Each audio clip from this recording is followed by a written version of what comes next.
Le pire qui puisse nous arriver, c'est des investisseurs qui disent qu'on leur a caché quelque chose parce qu'on voulait faire passer un projet. Ça ne nous arrive pas de faire ça, on ne le fait pas. Notre volonté, c'est que nos investisseurs nous fassent confiance et qu'ils aient pleine conscience de ce dans quoi ils investissent. Est-ce que vous allez rajouter prochainement le cumul des investissements en cours?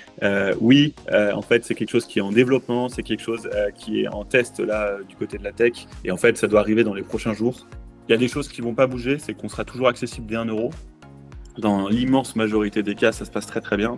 On a du retard, hein, comme toutes les plateformes, et c'est le contexte de marché qui veut ça. On en parlera. Salut Hugo. Salut Laurent.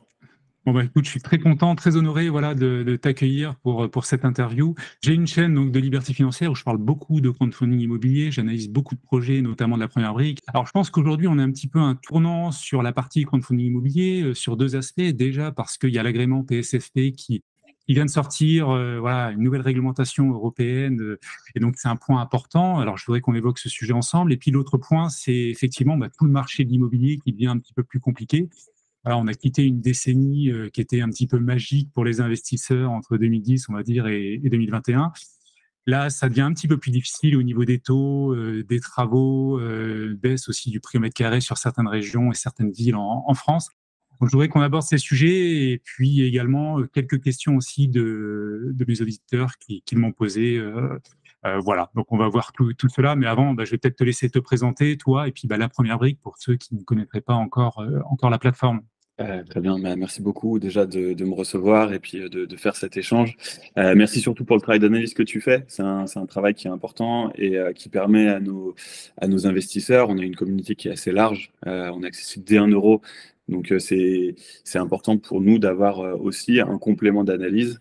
On tient à disposition de tous nos investisseurs, on a un peu plus de 36 000 investisseurs aujourd'hui chez La Première Brique, un service relation investisseur qui est disponible par chat et par l'adresse contact@lapremierbrique.fr et on tient à leur disposition 3 personnes aujourd'hui. On est une équipe à taille humaine, donc on est une quinzaine de personnes chez La Première Brique. 3 personnes qui sont là pour répondre à toutes leurs questions, toutes les questions qu'ils peuvent avoir sur les projets, parce que c'est essentiel pour nous de lever toutes les zones d'ombre. Le risque du crowdfunding immobilier, c'est la perte ou le retard d'un projet sur un projet. Donc moi, je m'appelle Hugo, tu l'as dit, je suis cofondateur de la société La Première Brique en 2019. L'idée a germé en 2018. Ça fait un peu plus de 5 ans que je travaille sur ce magnifique projet qui aujourd'hui rassemble un peu plus de 36 000 investisseurs actifs qui sont présents sur un petit peu tout le monde. On a des personnes sur plus de 250 pays qui investissent sur La Première Brique et qui nous ont permis de collecter un peu plus de 100 millions d'euros sur 395 projets avec un taux de rendement moyen de 11%.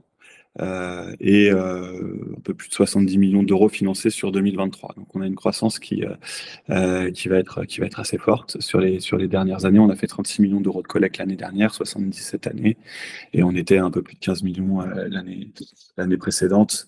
Voilà pour La Première Brique, c'est une très belle aventure qui s'explique par le fait que on a mis au centre de notre projet d'entreprise des valeurs fortes qui sont l'accessibilité. Donc, on est accessible à partir de 1 euro. Donc, une personne qui aujourd'hui, finalement, a juste envie d'essayer parce que 11%, ça l'intéresse et qu'en même temps, il se dit, mais qu'est-ce que c'est que cette arnaque? Il a tout à fait la possibilité de mettre 5 euros ou même 1 euro, regarder comment ça se passe et puis voir que ça se passe bien parce que dans l'immense majorité des cas, ça se passe très très bien. On a du retard, hein, comme toutes les plateformes, et c'est le contexte de marché qui veut ça. On en parlera. Mais ça se passe globalement très très bien. Pour te donner quelques chiffres, à date, à l'heure où on parle, enfin, c'est des chiffres qui sont à jour de vendredi dernier, on a collecté 106 millions d'euros pour 395 projets avec un taux de rendement moyen de 11,3%. Et une durée moyenne d'emprunt de 15,11. Ça, c'est les indicateurs de performance qui se trouvent sur la plateforme. Ils sont publics. Et un capital remboursé de 33 millions d'euros, donc 33% de ces 106 millions d'euros, sur un nombre de projets qui est de 146 projets. et 215 projets qui suivent leur cours. Donc on a des stats qui sont vraiment très très bonnes aujourd'hui et qui sont finalement notre cœur de métier dans la mesure où notre activité, c'est la confiance de nos investisseurs. Et c'est pour ça que nos valeurs fortes, ça va être l'accessibilité, ça va être la transparence aussi. Euh, le pire qui puisse nous arriver, c'est des investisseurs qui disent qu'on leur a caché quelque chose parce qu'on voulait faire passer un projet. Ça ne nous arrive pas de faire ça, on ne le fait pas. Notre volonté, c'est que nos investisseurs nous fassent confiance et qu'ils aient pleine conscience de ce dans quoi ils investissent. Et c'est pour ça que quand on propose un projet, on y croit, on croit qu'il va aller au bout. On a fait récemment certains projets où il y avait des sujets de redressement judiciaire sur certaines sociétés des porteurs de projets. Mais en fait, on a mis un maximum d'informations dans les plaquettes pour que déjà ils sachent que ces porteurs de projets ont des sociétés en redressement. Puis ils sachent aussi pourquoi on les a accompagnés. Parce qu'on considère que ces redressements, ils s'expliquent. En face, il y a une vraie explication. On travaille aussi beaucoup sur l'humain. On a des porteurs de projets qui sont sérieux, qui ont eu des énormes pépins dans leur vie, mais qui aujourd'hui sont en train de se relever et ont prouvé qu'ils faisaient tout pour se relever, ont des comportements qui sont ultra carrés, ont des procédures de redressement qui se passent très très bien. Ben, nous, on décide de les accompagner parce que aussi en face, on a une hypothèque qui est ultra solide, on a une opération qui est ultra rentable et donc voilà. Notre rôle, c'est de sélectionner des projets qui sont très solides et de donner toutes les informations qu'on a et qu'on a décortiquées à nos investisseurs pour que eux, ils prennent leur décision d'investir ou non. D'accord. Alors effectivement, c'est très intéressant. Et après, j'avais une petite question parce qu'en fait, vous avez une superbe image sur les réseaux sociaux, une superbe image auprès des investisseurs. D'après toi, à quoi c'est lié derrière cela? Est-ce que c'est des projets un peu plus qualitatifs? Est-ce que c'est une stratégie marketing? Est-ce que c'est aussi d'avoir démocratisé l'investissement crowdfunding immobilier à partir d'1 € ou d'autres éléments? Est-ce que pour vous, c'est voilà, c'est comme ça parce qu'on voit derrière, effectivement, tu as parlé de valeur et moi personnellement, je le ressens le premier aussi, le fait d'être carré, rigoureux, de communiquer énormément, ce qui n'est pas présent sur toutes les plateformes. Mais du coup, je m'interrogeais en préparant cette interview justement sur quel est l'élément qui fait que vous avez une telle popularité. Est-ce que c'est le fait de pouvoir investir à partir d'1 € et ça, tout le monde peut le faire et ça, c'est vraiment très intéressant, ou est-ce que tu vois d'autres éléments plus importants que celui-ci?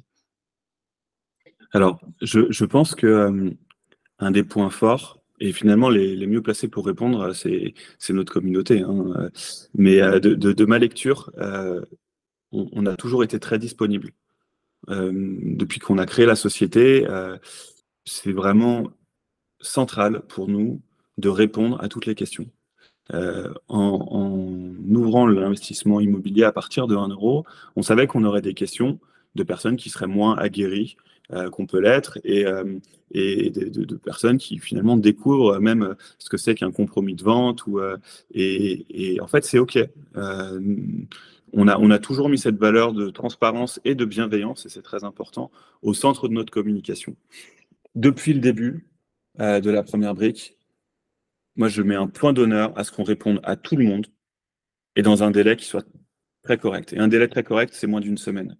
Et quand on met plus d'une semaine, alors au début, c'était vraiment dans la journée, il faut qu'on ait répondu parce qu'on avait un peu moins de monde. Aujourd'hui, on a des sujets qui sont parfois un petit peu techniques. On a une équipe qui va grandir, mais qui aujourd'hui, on parle de 3 personnes pour gérer 36 000 investisseurs. Donc forcément, il y a un délai qui est un petit peu plus important.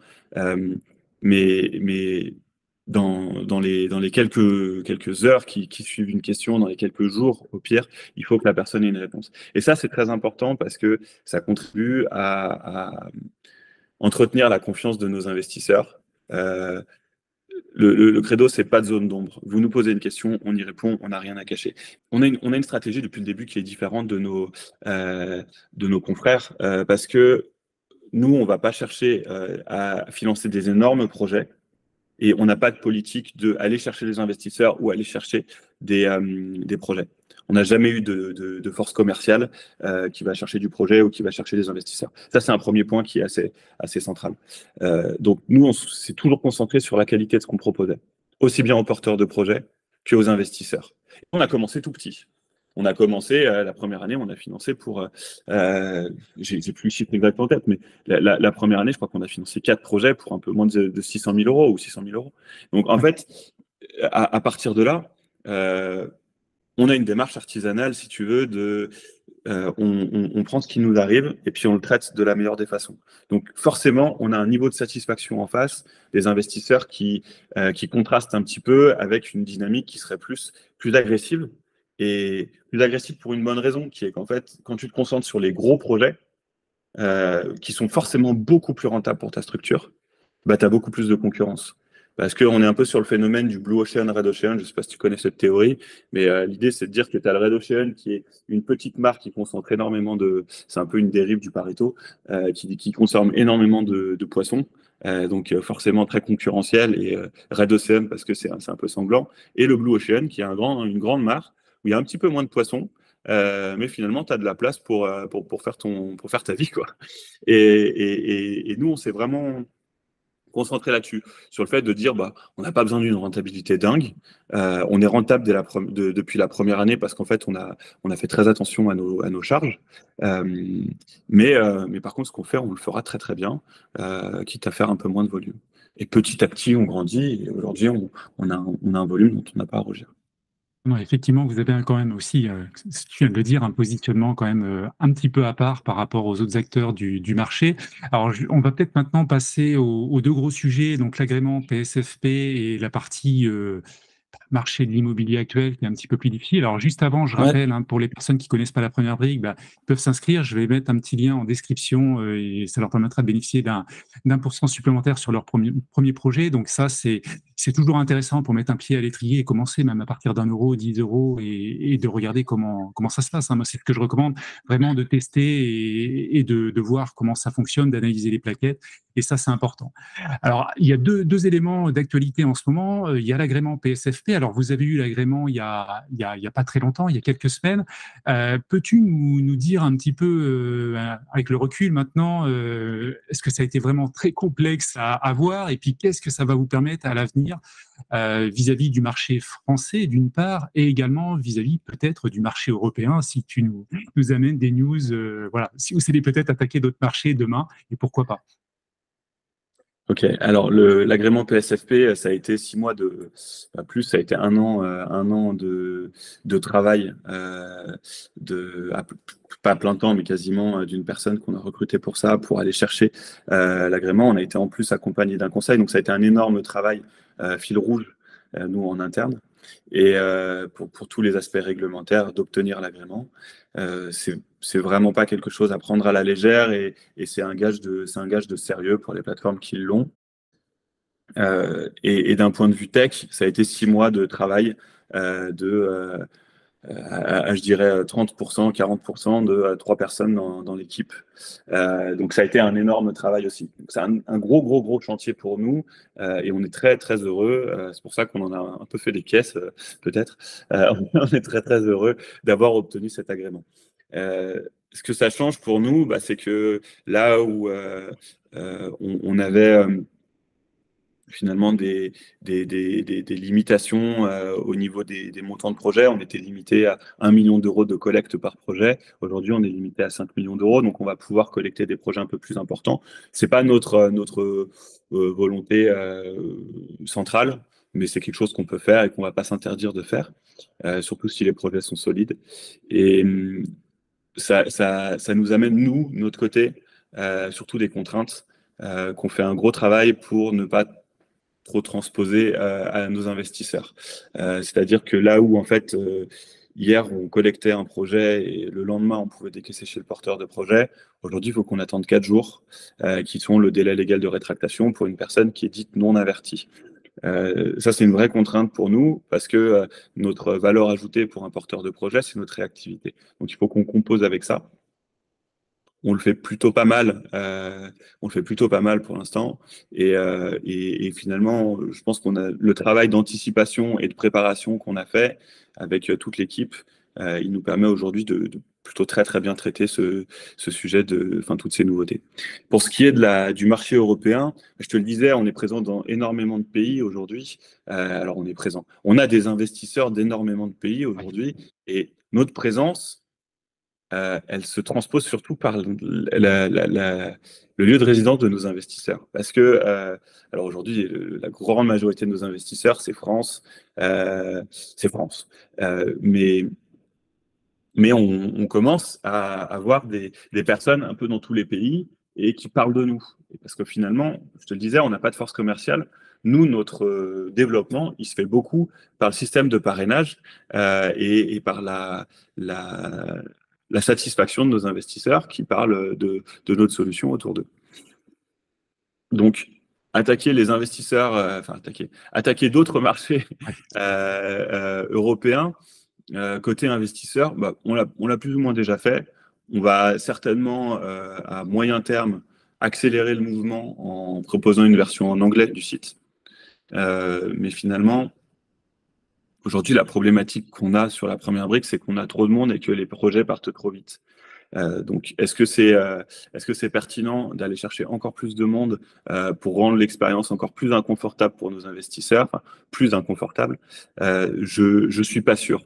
Notre volonté aujourd'hui, c'est surtout de se concentrer sur sélectionner des projets de qualité qu'on puisse proposer à nos investisseurs et les expliquer de la façon la plus transparente qui soit pour maintenir ce niveau de confiance. Et je pense que si on maintient ce niveau de confiance, les choses se feront naturellement comme elles se sont faites depuis le début de notre activité, par un effet boule de neige, en fait. Donc, je ne crois pas qu'on va mettre beaucoup de moyens sur aller conquérir des investisseurs à l'étranger. Et par contre, il y a le sujet qui se pose vraiment d'aller financer des projets partout en Europe. Ça, on peut le faire aujourd'hui, parce qu'on a cet agrément. Je ne suis pas convaincu non plus qu'on va le faire à moyen terme, parce que notre force, c'est de savoir, d'avoir une très bonne connaissance des dossiers et de savoir très bien les analyser. Aujourd'hui, moi, j'ai aucune connaissance de l'urbanisme, du droit de l'urbanisme allemand, du droit de l'urbanisme espagnol, et à moins de s'attacher les services de spécialistes sur ces sujets-là. Mais pour ça, ça veut dire que c'est des personnes en qui il faut qu'on ait confiance parce que on met entre leurs mains la confiance de tous nos investisseurs, donc c'est pas rien.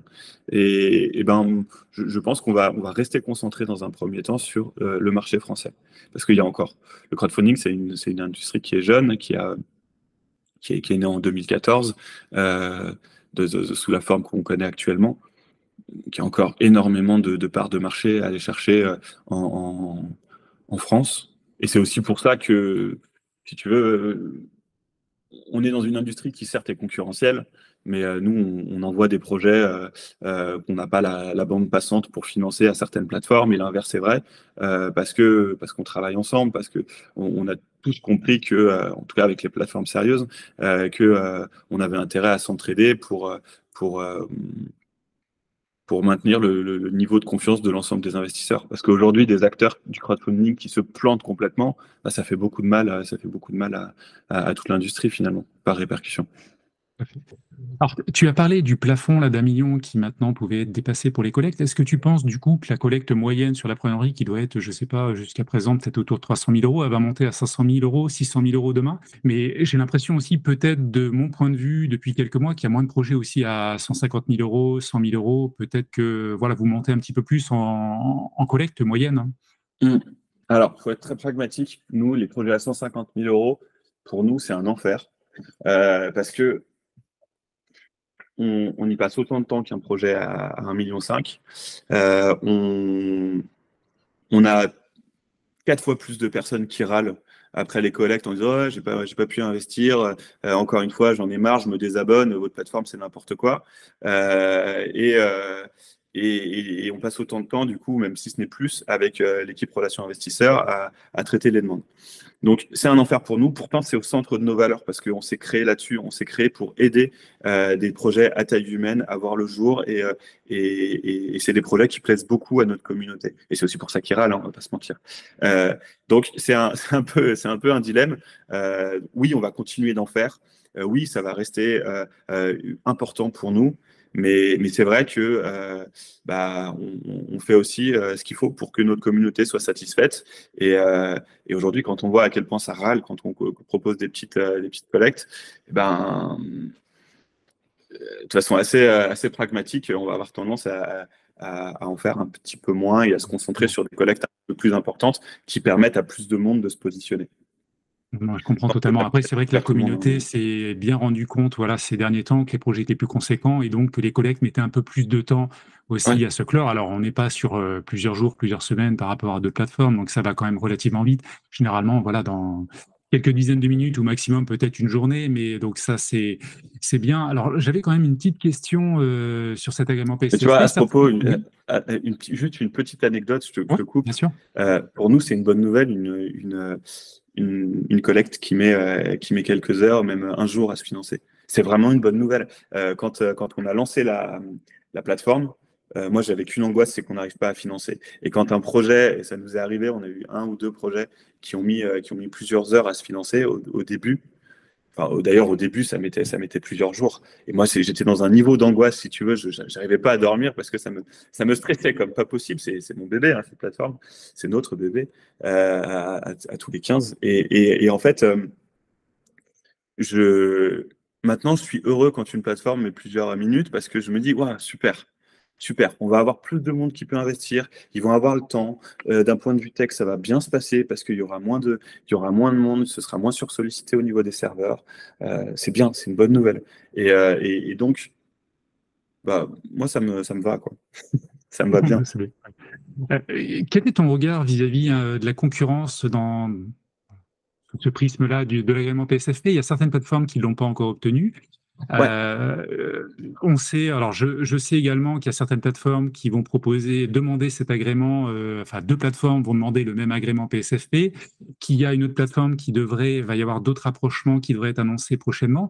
Est-ce que pour toi, tu as parlé tout à l'heure un petit peu de maturation, enfin je vais dire de maturité du marché.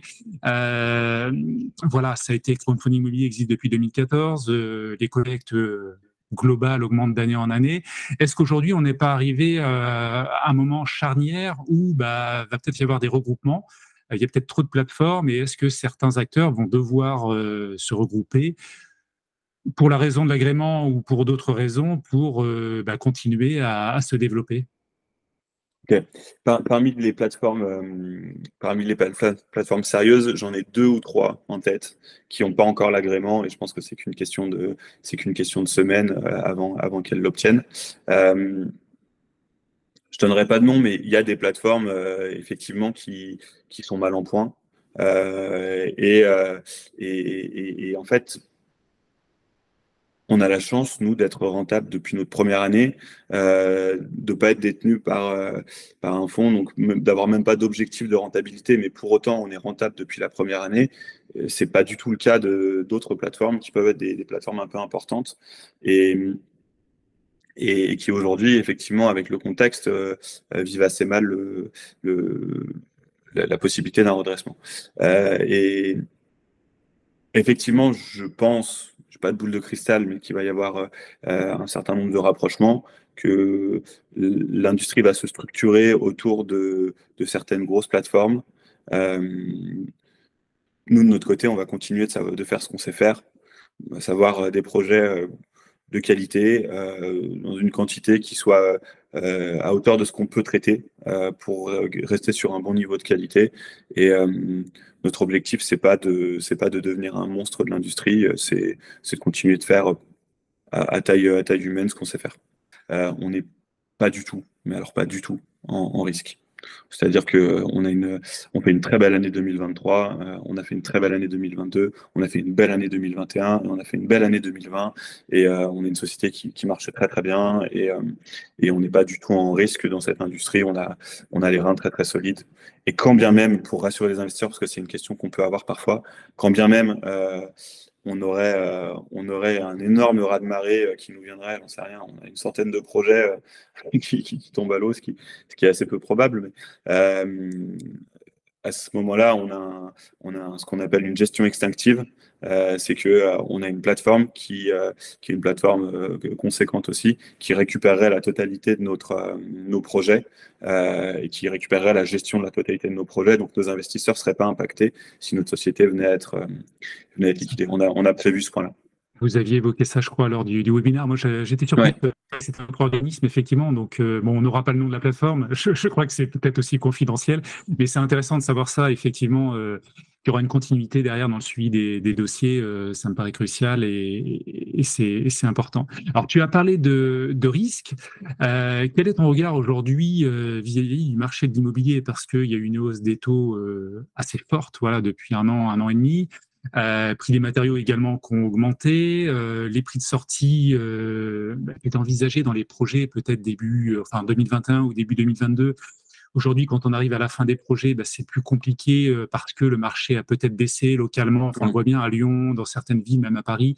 Alors, pas partout, hein, je pense notamment à la Haute-Savoie, à chaque fois, et la région PACA, généralement, ça se maintient peut-être un petit peu mieux, quoique, après, à voir. Et il y a la promotion immobilière qui est en difficulté aussi, peut-être un peu plus que la partie marchand de biens. Donc, ça impacte d'ailleurs peut-être moins la première brique, parce qu'effectivement, on ne l'a pas dit, vous êtes quand même assez concentré sur des projets de marchand de biens. Mais quel est ton regard en tant que professionnel, justement, du crowdfunding immobilier là-dessus? Et puis, comment vous le vivez et quelles sont les actions que vous mettez en place pour peut-être faire un petit peu mieux et vous sécuriser à l'avenir? Ok. Alors, premier point, mon regard sur ce marché, moi, je suis convaincu que dans toute menace, il y a des opportunités. Et aujourd'hui, la vraie difficulté, c'est les projets qu'on a financés en 2021-2022. Tombe bien, c'était pas l'année où on avait le plus d'activité, 2021. Et 2022, le marché commençait un petit peu à se retourner. Donc finalement, on avait un peu anticipé, on avait commencé à dégrader un petit peu nos audits. Euh, on a des retards et on a un suivi qui est accentué sur ces projets qui peuvent être en retard. Mais je suis convaincu que dans toute menace, il y a des opportunités. La menace qu'on vit aujourd'hui, c'est que tu l'as très bien cité, les matériaux augmentent. Les taux ont augmenté, même si là, ils commencent à stagner un petit peu et a priori, ils devraient rebaisser. Il y a une première banque régionale qui a baissé ses taux. Euh, et donc, la vraie difficulté, elle se pose sur la commercialisation et a fortiori la commercialisation avec une marge intéressante dans la mesure où tes matériaux t'ont coûté plus cher. Donc finalement, tu as un coût de ton opération qui a augmenté et tu dois baisser ton prix de sortie. Donc finalement, le sujet, il ne se présente pas sur les dossiers qu'on est en train de financer en ce moment. Il se présente beaucoup sur les dossiers qu'on a financés. Et pour ça, finalement, nos chiffres parlent d'eux-mêmes. Hein. On a remboursé... je t'ai donné les chiffres tout à l'heure, on a remboursé intégralement 146 projets, on en a 215 qui sont en cours et on a remboursé pour plus de plus de 33 millions d'euros pardon, sur 106 millions financés. C'est, sachant qu'on est sur une durée moyenne de 15 mois, durée qui a tendance à augmenter depuis quelques mois, c'est des stats qui sont tout à fait rassurantes. Voilà. Les opportunités qu'on va avoir en face, c'est qu'on a beaucoup de personnes qui sont en recherche d'acheteurs et qui du coup sont tout à fait disponibles pour baisser les prix. Et les prix baissent. Donc nos marchands de biens vont avoir des opportunités qui sont bien meilleures. Ensuite, qu'est-ce que nous on fait face à ça? Peut-être que tu veux dire quelque chose. Non, non, vas-y, je te laisse continuer. Ouais. Je poserai mes questions après. Ouais. Ce que nous on fait face à ça, c'est que on avait déjà, je te l'ai dit, notre activité, elle repose sur la confiance de nos investisseurs. Donc, on avait déjà une vision très, très pessimiste quand on auditait un projet. Aujourd'hui, on a une vision encore plus pessimiste et on dégrade encore plus les scénarios. C'est-à-dire qu'il y a deux axes forts. Le premier, c'est que on va, on va dégrader nos scénarios, c'est-à-dire que on va demander plus de pré-commercialisation, on va demander des hypothèques. On a beaucoup plus d'hypothèques qu'avant. Quand il y a une banque, en général, on n'y va pas, sauf si vraiment le niveau de sécurité est très très fort, on a une pré-commercialisation ou autre. On va vraiment chercher à sécuriser au maximum nos dossiers. On va dégrader nos scénarios, c'est-à-dire que là où avant on finançait sur 18 mois, ben on va financer sur 24 et on va s'assurer que le bilan tourne avec une dégradation du prix de l'immobilier de non plus de 10%, mais on va aller chercher vraiment les prix bas pour un bien qui soit restauré après travaux. Enfin, on est vraiment dans des hypothèses qui sont presque irréalistes avant d'accepter un dossier. Donc ça, c'est la première chose. On est ultra sévère sur l'audit de nos dossiers, que ce soit sur le niveau de précommercialisation, que ce soit sur l'urbanisme, que ce soit sur les prix proposés. On va vraiment dégrader au maximum. Le deuxième point, c'est que quand on accepte, on va mettre des clauses de baisse du prix. Parce qu'en fait, le risque, c'est de se retrouver avec un porteur de projet qui ne veut pas lâcher son projet, qui du coup paye des pénalités. Dans les faits, ça n'arrive pas avec un porteur de projet un peu smart parce qu'il aura compris qu'à 5% de pénalité de retard en plus, qu'on paye dans la grande majorité des cas, sauf sujet humain où le porteur de projet a eu des vrais pépins et en fait on dit non, mais en fait on peut pas l'enfoncer encore plus, quoi. Et encore une fois, là, c'est de la volonté des investisseurs, on les fait voter. Dans ces cas-là, effectivement, on va chercher au maximum à protéger l'intérêt de l'investisseur. Et cette clause de baisse de prix, c'est une clause de baisse de prix à la durée cible. On dit, bah, à telle durée, tu baisses ton prix de vente. Alors, j'ai plusieurs petites questions là pour rebondir sur ce que tu as évoqué. Déjà, donc tu l'as dit tout à l'heure, les taux d'intérêt se stabilisent, on va dire.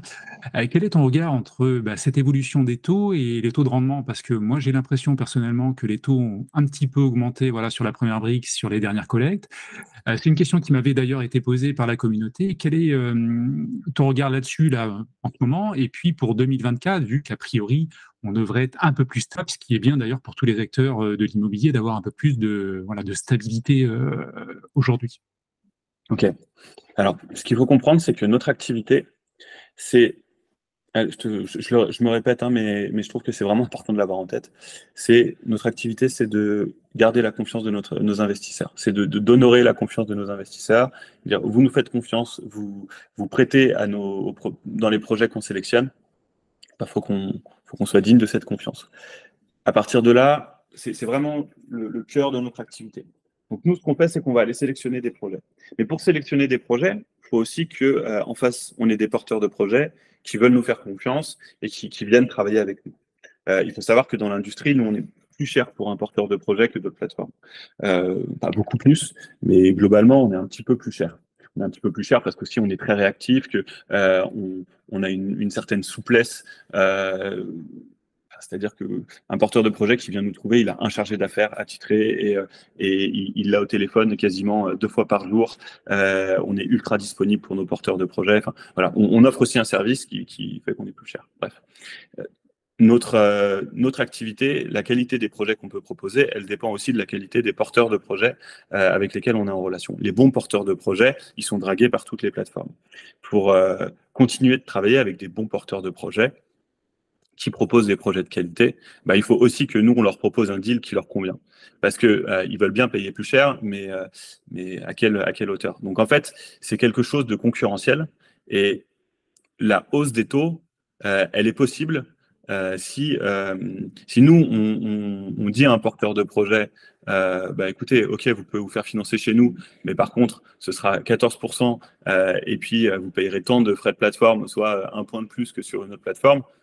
Le bon porteur de projet qui est dragué par toutes les plateformes, il ne va pas venir travailler avec nous, et puis il va aller travailler chez les autres. Et donc, si on veut proposer des projets, continuer de proposer des projets de qualité, il faut aussi qu'on ait un deal qui soit intéressant pour le porteur de projet en face. Donc, la hausse des taux, c'est pas juste, les taux d'emprunt immobilier augmentent. Bah, nous, on va s'ajuster là-dessus. Parce qu'en fait, les taux d'emprunt immobilier augmentent parce que les taux de la BCE augmentent. Et nous, on ne se finance pas auprès de la BCE. On se finance auprès de nos investisseurs. Et en face de nous, on a des porteurs de projets qui ont le choix parce qu'ils sont dragués par toutes les plateformes. Non, mais c'est très intéressant ça, parce qu'on ne le perçoit pas obligatoirement, cette concurrence. Mais Ouais, bien effectivement, sûr. les porteurs doivent soumettre leur dossier à plusieurs plateformes. Bien sûr. C'est très, très, très intéressant. Alors, petite question aussi qui m'a été posée sur la pré-commercialisation. Comment vous gérez ce critère au niveau de la première brique? Parce que derrière le mot pré-commercialisation, souvent on voit 50%. OK, mais des fois c'est qu'une offre orale, c'est une offre écrite, compromis signé, conditions suspensives. Comment vous pondérez ce critère en fonction du positionnement et puis des risques associés, quoi? Alors, une promesse de vente, pour nous, il faut un papier écrit et signé par un acheteur. Donc, aujourd'hui, d'ailleurs, on a fait un très bon article sur nos réseaux sociaux, sur Instagram là-dessus, qui va sortir bientôt là. Euh, sur les différents points contractuels d'une transaction immobilière. Donc, tu vas avoir une offre d'achat, potentiellement une promesse de vente, un compromis de vente. Donc, un compromis de vente, il va être notarié, c'est relativement solide. Mais nous, il nous faut à minima un écrit. Une offre orale, ça n'a aucune valeur. Et notre travail, notre travail, c'est de transposer à nos investisseurs l'histoire que nous a raconté le porteur de projet quant à son opération. Une histoire, c'est un début, qu'est-ce qu'on finance, et une fin, comment est-ce qu'on se rembourse. Et cette histoire, on ne la croit pas sur parole, donc c'est un peu le Saint Thomas. Et l'idée, c'est qu'il faut qu'on vérifie chaque élément de cette histoire. Si le mec nous dit, bah, j'ai deux pré-commercialisations, ça m'amène à 50% de pré-commercialisation, un chiffre d'affaires. OK, il est où le document? Et on récupère tout ça dans une data room dans laquelle on a tous les éléments qui viennent appuyer ce qu'on annonce à nos investisseurs. OK, non, non, c'est important. D'ailleurs, moi, j'invite, hein, toutes les personnes qui regarderont cette interview à vraiment analyser les plaquettes et voir où se situe, pardon, la pré-commercialisation, le Ouais. pourcentage global, mais regarder aussi si les compromis ont été signés ou pas. C'est quand même très important parce qu'en fonction, voilà, si c'est qu'une offre, même écrite, voilà, on n'est qu'au début, avant qu'il y ait le compromis devant chez le notaire et puis que toutes les pièces soient, voilà, associées au dossier, et puis s'il y a des conditions suspensives de prêt, et cetera, c'est pas la même chose. Donc, c'est vrai que c'est un critère à prendre en compte. Bon, moi, je le prends en compte personnellement dans les analyses, mais j'imagine qu'à votre niveau aussi, dans le poids d'un dossier, ça a son importance. Voilà, Bien sûr. niveau ça. Et après, j'avais une question, effectivement, comme tu disais, les dossiers de 2021 et de début 2022, globalement, qui sortent aujourd'hui, sont de plus en plus compliqués. Donc, il y a un taux de retard qui augmente, hein, sur toutes les plateformes, également sur la première brique. Euh, Quand on arrive au bout de la durée contractuelle, quels sont vraiment, d'un point de vue peut-être un peu plus pratique, les moyens de pression que vous avez sur le porteur de projet? Alors, d'une part, peut-être pour lui faire baisser son prix de sortie. Euh, Tu as évoqué également tout à l'heure les pénalités qui étaient modulables. Alors effectivement, ça aussi, ça anime beaucoup la communauté parce qu'il y a eu voilà, des votes qui ont été faits. Alors moi, personnellement, ça me gêne pas parce que effectivement, le but du jeu, personnellement, c'est déjà de sortir du projet en préservant mon capital. Deuxièmement, essayer de préserver les intérêts prévus de base. Et après, effectivement, si la personne est totalement je ne vais pas dire bienveillante, je cherche le terme, mais ouverte, n'est pas totalement bloquée sur tout. Effectivement, revoir à la baisse ces pénalités ne me choque pas outre mesure parce que l'important, c'est de sortir par le haut d'un projet et que voilà, qu'on passe pas par la case tribunal ou ce genre de choses. Alors, comment vous gérez cette relation vraiment humaine avec les porteurs de projets pour trouver vraiment une solution, leur mettre la pression peut-être à certains moments et puis, quelle est la proportion de projets où vous êtes quasiment obligé de passer par une voie un petit peu plus, pas judiciaire, mais juridique, passer par des avocats et mettre plus de pression, quoi. Ok. C'est pas comme Euh, question là ce que je pose, c'est mais hyper intéressant. C'est hyper intéressant et pour le coup, je trouve que c'est un bel apprentissage. Je pense que si tu je vais faire une allégorie un petit peu. Si tu rentres dans une équipe, tu démarres un boulot et puis que tu sois patron ou pas, que tu dis à tout le monde, toi tu fais ça, et puis on fait comme ça, et puis vous discutez pas, et puis je me fiche complètement de votre situation et j'ai pas besoin de comprendre, ou même dans une relation commerciale avec quelqu'un, enfin, tous nos investisseurs qui sont des professionnels, et j'imagine que c'est la grande majorité, pourront comprendre dans les relations humaines. Tu parlais de relations humaines, c'est central en fait, c'est ça le sujet. C'est que tu peux pas arriver face à quelqu'un et lui dire écoute, c'est comme ça, on discute pas, je veux pas savoir ce que tu as à me dire. Et c'est ce qu'on fait dans le cas de figure où en face de nous, on a un porteur de projet qui n'a pas joué le jeu. Mais quand en face de nous, on a un porteur de projet qui, si On rembobine un peu en préambule. Ce qu'il faut comprendre, c'est que l'intérêt du porteur de projet, c'est d'aller au bout de son opération et de rembourser les investisseurs. Personne, absolument personne, a envie de se retrouver avec une dette auprès de 1300 personnes, 1600 personnes sur certains projets, qui connaissent ton nom, ton prénom, le nom de ta société, euh, et, euh, et, et traîner cette dette qui te coûte 11% l'an, 16% quand tu as les pénalités de retard. Personne n'a envie de ça. Donc, leur intérêt, c'est de rembourser le projet. Et pour la grande majorité, ils en ont conscience parce que on vérifie aussi que les personnes avec lesquelles on travaille sont un peu câblées. Hein. Ils en ont conscience et ils savent que leur intérêt, c'est de rembourser le plus rapidement possible. Donc, nous, on est dans une dynamique où on a de l'empathie vis-à-vis d'eux, on essaie de comprendre ce qui s'est passé. Quand ils nous embobinent, en général, on le sait assez rapidement parce que c'est un petit monde, le monde des marchands de biens, et tout le monde se connaît. Et notre volonté, c'est de préserver l'investisseur. Et préserver l'investisseur, c'est préserver le porteur de projet. Quand on sent qu'il y a une distorsion entre l'intérêt de l'investisseur et l'intérêt du porteur de projet, parce qu'on a un porteur de projet qui est de mauvaise volonté, là, on met moins de 3 jours à envoyer l'avocat. Et on a des dossiers aujourd'hui sur lesquels ils ont reçu un recommandé d'avocat en disant voilà, merci de payer. Parfois, on anticipe. Et quand on mène ces actions-là, on le dit à à nos investisseurs. Pardon. C'est-à-dire que la transparence, ça vaut aussi pour ça. C'est très facile d'être transparent sur des dossiers qui se passent très très bien. Le vrai courage, je pense que tu le reconnais quand on communique sur les projets qui se passent mal. Et quand ça se passe mal, on communique avec plus de réactivité même que quand ça se passe bien. Ça, je pense que c'est important. Hein. C'est vraiment quelque chose tout le monde apprécie sur la première brique, c'est cette communication qui est maintenant tracée d'ailleurs sur le site, hein, sauf erreur de ma part, parce qu'avant on recevait des mails, maintenant je crois que Ouais, c'est encapsulé dans le projet c'est ça. avec tous les documents annexes. Donc ça, c'est effectivement, non, c'est important cette communication, parce qu'effectivement, côté investisseur, nous, on a tous de l'inquiétude parce qu'on voit ces taux de retard qui augmentent. Mais après, ce qui est difficile à distinguer, c'est effectivement, est-ce qu'il y a du retard parce que c'est vraiment lié au prix de sortie et le marché s'est écroulé? Mais derrière, est-ce que vraiment il y a 95% des porteurs de projets qui sont totalement honnêtes et qui ont vraiment du mal à vendre et qui essaient de trouver des solutions? Et quel est ce prorata-là, quoi, en fait, ou les autres qui vont être dans un mutisme total et qui vont pas répondre ou qui vont essayer de, voilà, passer par des chemins détournés, quoi. Donc ça, c'est Bah, vraiment important. le mutisme pour nous, c'est avocat, si tu veux. Enfin, une personne qui répond pas, on lui envoie 2, 3 mails en disant voilà, est-ce que vous avez pris connaissance de notre précédent mail? Et puis si on n'a pas de réponse, c'est notre avocat qui se charge de le contacter. Et ça, pour le coup, on le prend très très à cœur parce qu'encore une fois, notre taux de retard, notre taux de défaut, c'est notre premier KPI. C'est quasiment le seul d'ailleurs.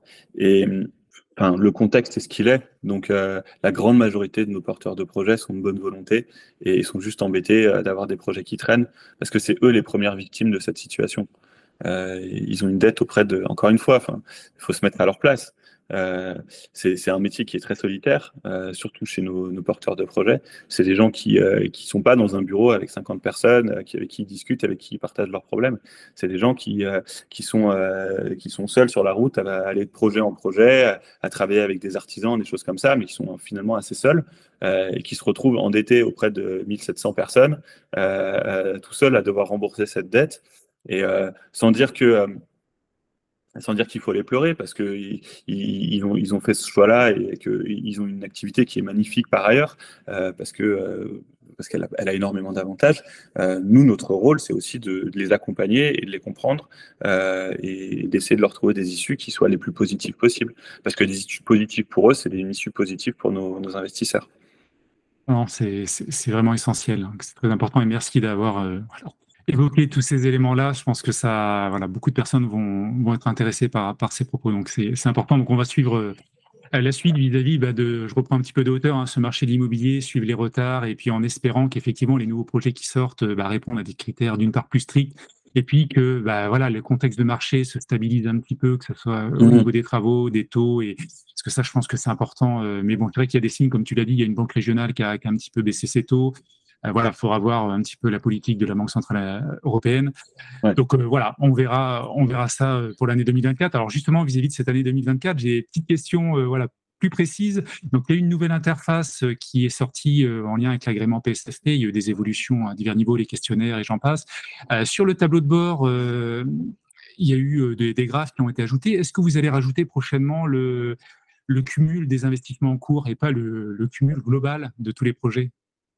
Alors, c'est une question C'est posé tout le ultra temps, cette récurrente. question. Hein. Ouais, mais non, mais tu as raison de me la poser parce que ça me permet de clarifier les choses auprès de ta communauté et notre communauté commune. Ça fait un mot bizarre, ça, une communauté commune.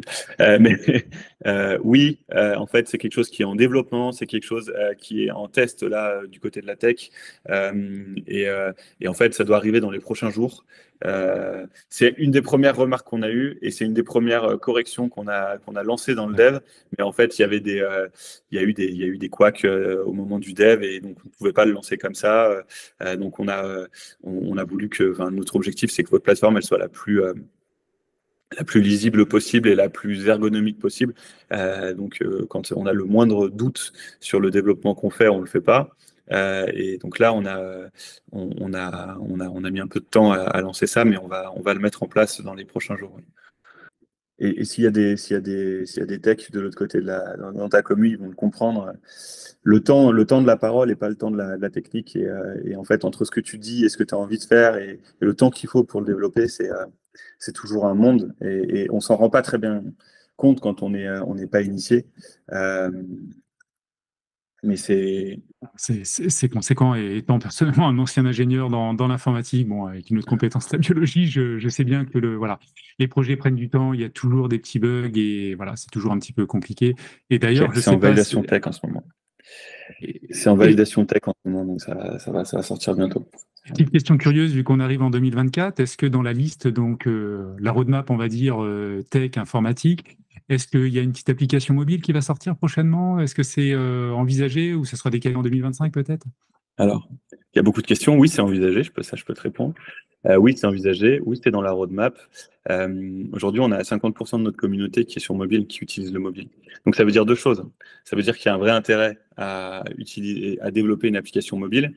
Ça veut aussi dire que notre version responsive du site est pas trop mal, parce que sinon, les personnes passeraient surtout sur le web, sur le navigateur web. Donc, oui, on va le faire. Parce qu'il y a un vrai besoin de la part de la communauté. Euh, Après, la demande n'est pas énorme dans les commentaires qu'on peut recevoir, dans les messages de notre communauté. Donc, ce n'est pas un sujet qui est prioritaire, mais ce sera sur 2024. Moi, j'aimerais que ce soit sur 2024. Après, encore une fois, le temps de la parole n'est pas le temps de la tech. Donc, on verra combien de temps il nous faut pour développer ça. Ok, bon, on verra ça, on va suivre ça. Autre petite question, hein, j'en profite pour terminer l'interview. Voilà, des petites questions de la communauté, je pense que c'est important. Est-ce que vous allez envisager, alors je connais un petit peu la réponse, mais ça m'est posé peut-être pas tous les jours, mais au moins 2-3 fois par semaine. Est-ce que vous envisagez voilà, d'aller plus vers des coupons mensuels? Alors je sais que vous le faites pour des projets de location courte durée. Est-ce que c'est quelque chose qui vous paraît envisageable, sachant que personnellement, ayant fait de l'immobilier physique, effectivement, on récupère le cash normalement à la fin du projet. Et c'est logique, c'est comme ça, il y a le temps du projet, il faut attendre pour récupérer. Mais est-ce que c'est quelque chose qui vous paraît envisageable ou que vous souhaitez un petit peu peut-être intensifier ou augmenter le nombre de projets de ce type-là? Alors, la réponse est dans ta question, hein. C'est que nous, je radote, mais c'est la confiance de nos investisseurs, donc la solidité de nos projets, le centre de notre proposition de valeur. Et aujourd'hui, prêter à un marchand de biens qui fait pas de locatif, c'est dégrader son projet. Parce qu'en fait, on va lui prêter plus, donc il va rembourser des intérêts sur plus euh, pour avoir plus de trésorerie. Et cette trésorerie, il va l'utiliser non pas pour développer son projet et puis aller chercher de la rentabilité, mais pour payer les investisseurs au fil des mois. Euh, enfin, c'est un peu un non-sens et encore une fois dans une dynamique de on est aussi les partenaires de nos porteurs de projets. Euh, c'est un non-sens de le faire avec des marchands de biens. Donc non, on ne le fera pas sur des marchands de biens. Ce qu'on va faire de plus en plus, c'est des remboursements partiels. Donc c'est peut-être pas sur un coupon mensuel que tu peux prévoir, mais par contre, dès qu'il y a un petit peu d'argent sur le projet, on sécurise cette enveloppe, on te la rembourse et tu peux la réinvestir dans un autre projet ou pas, et ça rend ton investissement un petit peu plus liquide. L'immobilier locatif, ça le vend en poupe en ce moment avec les JO, et avec la Coupe du Monde de rugby il y a quelques temps, et ça sort des rentabilités assez importantes. Après, il y a aussi des évolutions réglementaires qui devraient arriver après les JO, qui font que nous, on est quand même assez prudent sur ce business. On accompagne les acteurs quand on sait que c'est des acteurs qui ont les reins très très solides, et que on est sur des rentabilités, on est sur des actifs plaquettes en quelque sorte. C'est-à-dire que c'est des actifs cœur de Paris, là l'Opéra par exemple, qui sortent des rentabilités dégradées, qui sont excellentes, et qui donc des rentabilités classiques sont vraiment superbes. Et là-dessus, effectivement, on est assez confortable pour avancer, et, et, et on n'est pas du tout à l'abri d'une bonne surprise. C'est-à-dire que on ne se ferme pas la porte à plus de projets de ce type dans les mois à venir. Mais notre principal critère, c'est est-ce que le projet est solide, oui, non, et est-ce que notre intervention, elle dégrade pas trop le projet. Et faire du mensuel sur un projet qui devrait être fait en in fine, bah, c'est dégrader le projet, donc on le fait pas. Est-ce que tu vois un intérêt potentiel, je vais prendre l'exemple de l'immobilier fractionné en parallèle, c'est une question qui m'a été posée également, la possibilité de mettre en place un marché secondaire, en fait, comme ça existe potentiellement sur des plateformes que je vais nommer, enfin Brix ou Realty. Est-ce que tu vois un intérêt ou éventuellement peut-être des contraintes aussi réglementaires pour le fait que ça peut-être pas possible? Est-ce que vous vous êtes déjà posé cette question-là pour avoir plus de liquidité et peut-être supprimer un petit peu ce risque d'illiquidité ou le réduire? Alors, le vrai sujet, nous, de la liquidité, on peut le régler par un moyen beaucoup plus simple qui est le marché secondaire. C'est-à-dire dire que quand tu prêtes à quelqu'un, bah, tu as la possibilité de faire une session de créance à un autre investisseur. Quand on voit le nombre de personnes qui veulent investir sur chaque projet, on devrait être sur un marché secondaire qui serait assez dynamique, et ce qui est plutôt une bonne chose. Voilà. Et ça, on ne se ferme pas du tout la porte, pour être tout à fait honnête, c'est quelque chose qui est à l'étude. Euh, Par contre, moi, ce qui me dérange un peu, enfin, après, chacun sa façon de travailler, mais là où je suis pas trop en phase avec l'immobilier fractionné qu'on voit aujourd'hui, c'est l'opacité. C'est que tu es sur des modèles où, quand tu affiches un taux qui est finalement assez hypothétique, nous, on affiche du 11% et tu as un contrat avec un investisseur, un porteur de projet qui te dit, bah, à la fin de mon projet, je te rembourse à 11%. Sur l'immobilier fractionné qu'on voit aujourd'hui, il y a quand même beaucoup de modèles où tu as une espérance de gain qui est relative à la plus-value qu'il va faire à la revente de cet actif qui est souvent possédé par la personne qui emprunte, qui est la même personne ou un cousin de la plateforme. Alors, Realty, c'est différent. Et tu te retrouves finalement avec un système où tu décortiques un peu la pelote, euh, le grand gagnant de l'opération, c'est clairement pas toi, c'est la plateforme qui est en face, quoi. Et c'est pas trop ma façon de fonctionner. Moi, je considère que un business qui est pérenne, c'est un business qui est ultra win-win, où tu vas vraiment chercher à soigner l'intérêt du porteur de projet, de l'investisseur et de la plateforme. C'est ce qu'on a mis en place. Et Churchill disait que c'est quand la marée baisse que tu vois qui portait un maillot de bain. Ben, c'est un peu une façon de dire que sur du court terme, ce genre de pratique où tu es un peu opaque et tu mets un budget important sur la com, ça fonctionne bien. Mais sur le long terme, ben, un peu moins, quoi. Et moi, j'ai pas vocation à fermer la première brique dans un an. Donc, on essaie plutôt de s'inscrire sur des pratiques transparentes et long terme. Ok, très bien, très intéressant. Mais, excuse-moi, par ailleurs, je crois que l'immobilier fractionné, c'est parce qu'il n'y a pas que du mauvais, c'est une très belle opportunité que je suis d'assez loin, pour être transparent avec toi. Euh, Parce que des premières choses que j'ai vues, j'y croyais pas trop. Mais je pense qu'il y a des acteurs qui sont en train de naître, qui font des choses très bien. Et, ça vaut le coup ça vaut le coup de suivre. Mais Comme tout le temps, quand tu investis, c'est important de comprendre ce que gagne la personne en face de toi et de s'assurer qu'en fait, tu es sur un deal qui est vraiment fair, en fait. Bah, écoute, je te remercie, voilà, d'avoir, je pense qu'on va conclure. Je te remercie d'avoir accepté, voilà, cette invitation, d'avoir pris le temps de répondre, bah, à toutes mes questions. Je vais te laisser le mot de la fin, ou peut-être, voilà, te laisser un petit peu nous donner ta vision pour les prochaines années, parce que je crois que la première brique donc a été créée en 2019, ça fait 4 ans.